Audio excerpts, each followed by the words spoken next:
Here are two more ideas to avoiding burnout. The first one, schedule the times that you do your email.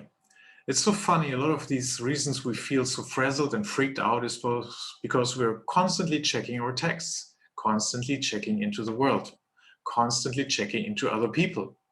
And it's like if you can't get away from that, or at least block the time in which you deal with that, your brain can be more organized.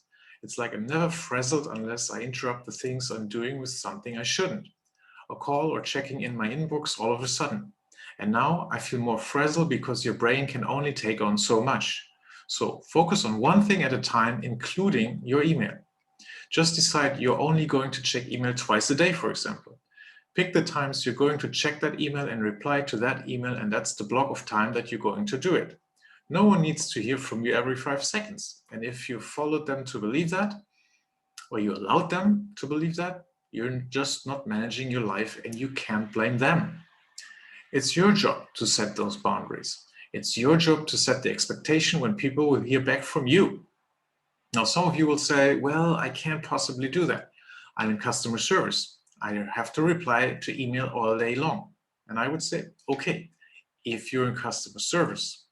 But if you're not, if you're leading or you're running your own company or you have a big team, trust me, you need to be working on your projects and you need to have diligent time for that.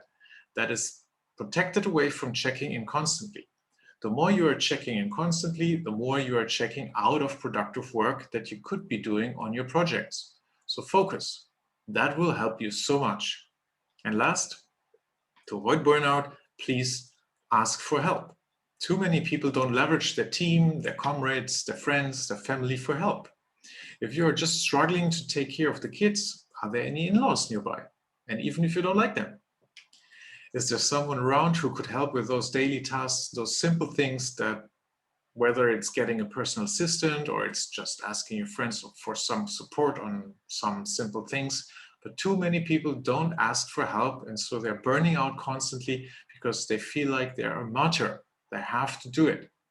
And they say, well, I'm the only person who can do this. You're the only person who can do this?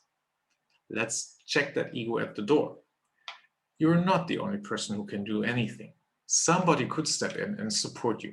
And whether you got to hire them, find them, beg them or borrow, it's all about getting support for you to be able to do more with you, more sanity in your life. And you can do this. Burnout is not something you have to accept as your fate in life. At some point you say, you know what? I want to live a life of peace. I want to have moments of stillness and joy in my life. I don't want to feel like I'm constantly being run over. And the only way to do that is you taking back control of your day, of your sleep, of the times in which you check in, of your ability to ask for help. You can do these things. Life can feel so much more joyous than a big, long journey of burnout, but it's up to you to take back control. And once you do that, you will start to experience what I call a charged life.